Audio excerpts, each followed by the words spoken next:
Hi everybody and welcome to today's Art of Procurement podcast. I'm Philip Eidson, the founder and managing director of Art of Procurement.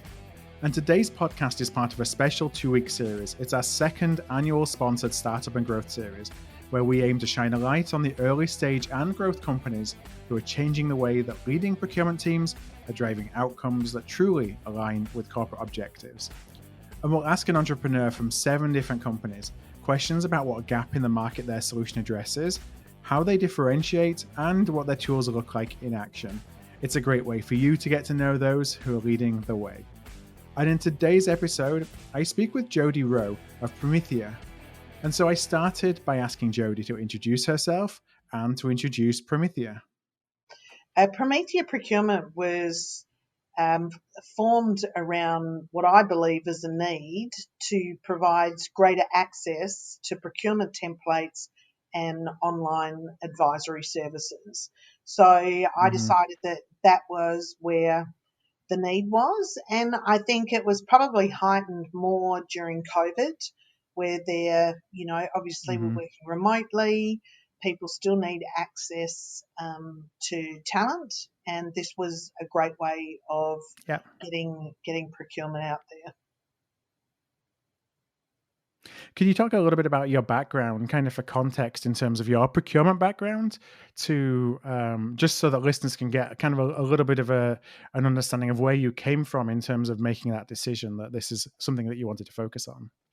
Sure. I actually started accounting like a long time ago and studied accounting and spent half of my career in mining and commercial type roles and half of my career in oil and gas and in contracts and procurement roles on LNG projects. And, when you work with some of those operators, you get quite spoiled for process and procedures and, good governance, managing risk, managing spend. And I decided to leave and go out and do my own consulting and really found a niche market for it. So I'd had all this experience at it, and our other business has been working with tier 1 oil and gas companies, but it wasn't really suiting, the full market. So I thought, right, we'll capitalize on all this experience that you have, which sadly is over 30 years now, and get out there and customize something that's a bit more fit for purpose. So, the good thing is that you do gather an enormous network throughout that time, and you can see what really works well and what doesn't. So, and that sort of really kind of built the foundation as to, well, how can I develop a procurement library that has everything that is procurement that makes it really accessible for people? And with all that experience and working with the team that I have, it was easy. So when you talk about procurement library, what are the kind of things that are in the library? Is it documentation, forms, templates? I'd love to know just a little bit more about what it is that you've actually, the types of things that you've created. Sure. How we've actually structured it is really at the start of the procurement process to the end.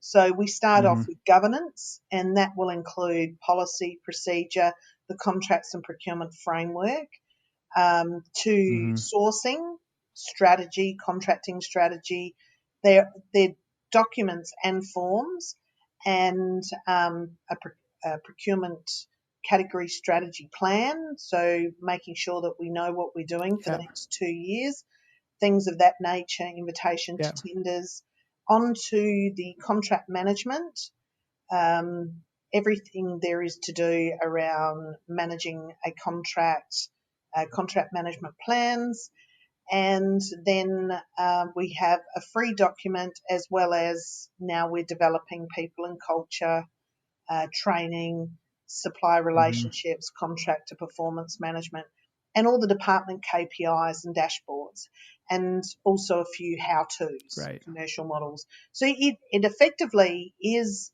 procedure, policy, forms, guidelines, how-tos, even to the point of a contracts and procurement induction for your contracts team. In my experience, it's never done particularly well. So how do you ensure that everyone understands what they have to do and a business-wide contracts induction? Do they understand the delegation of authority? So it's really comprehensive.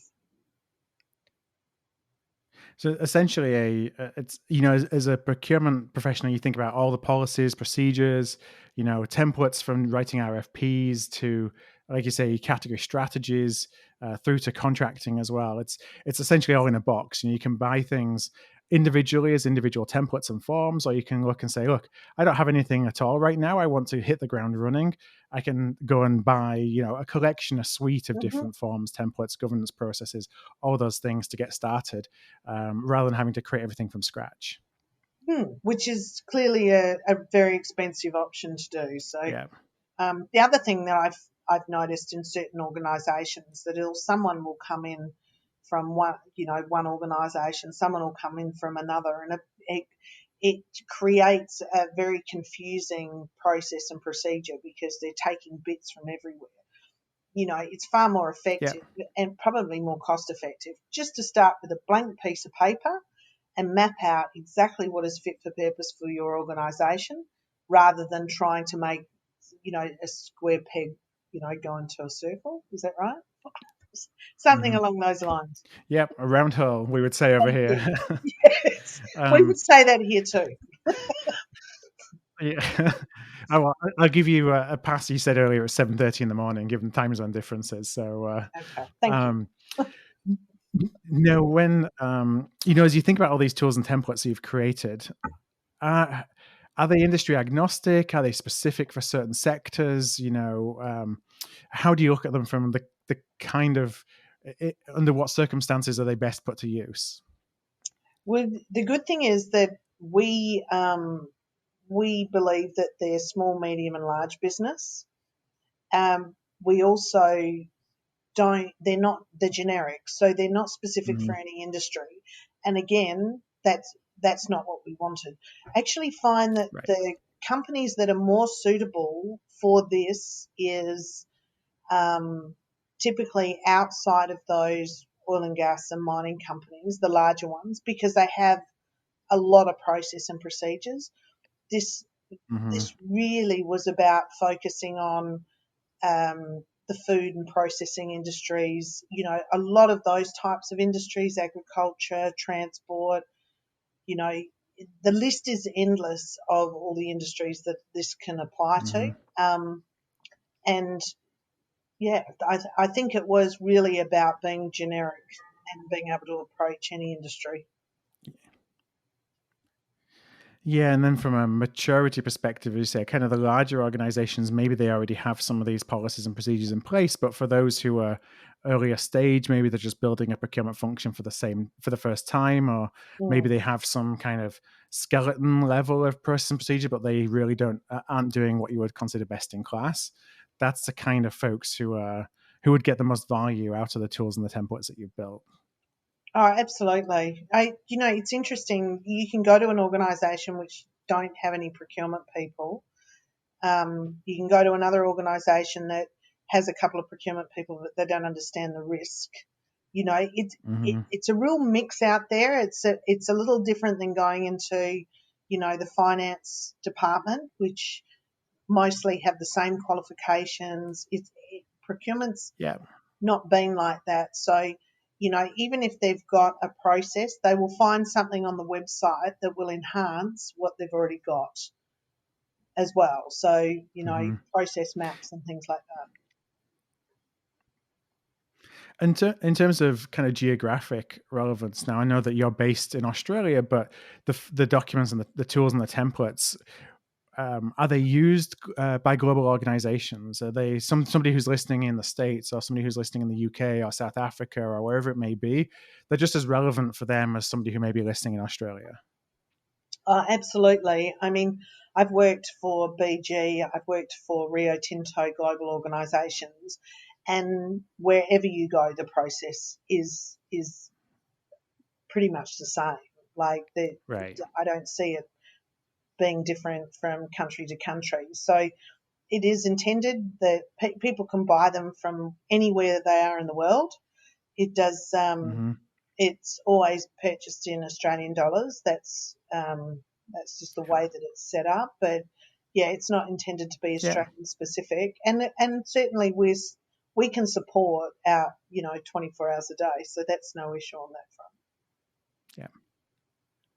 And in terms of just one more question on the templates themselves, like what level of depth do they go into? Are we talking, 1 or 2 page documents? Are we talking about 30 to 40 page documents, or a mix of things in between? Sure. It really does depend on which document. Like procedures typically are a lot longer. So if you're looking at a contracts and procurement procedure, it's 41 pages. There is a light version, and then there's a more comprehensive version. Hence, that's why it's priced as such. Social procurement is probably 15 pages. And because some things just require a little bit more detail, and then you might get something for, 2 pages for a form, or a policy might be 3 or 4 pages. Right. It really does depend on what the document is. Yeah.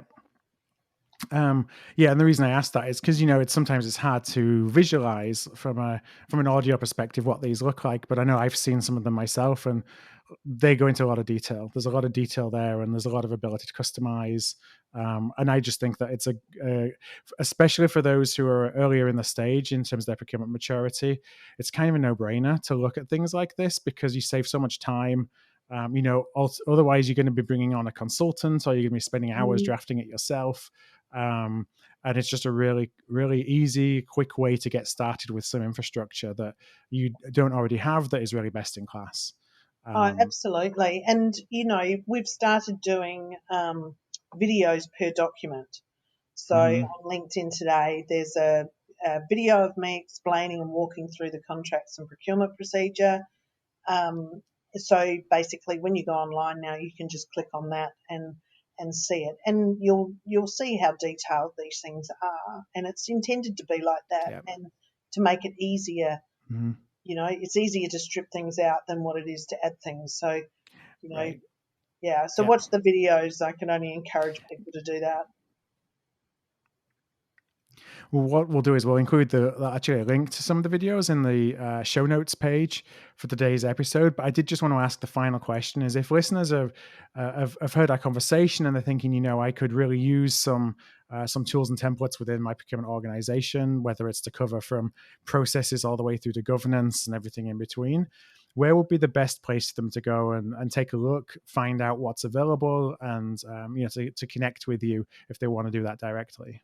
Sure. You can go straight to the website, and there's an opportunity to connect in with me for a free consultation, and you can come online and just talk to me.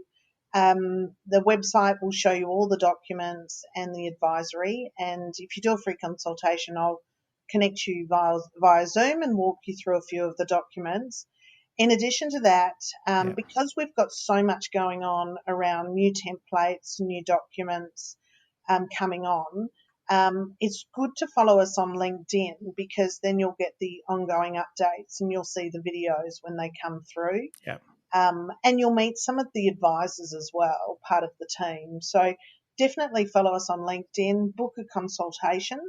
I think that would be good. And we're more than happy to talk and understand your organisation and how we can help.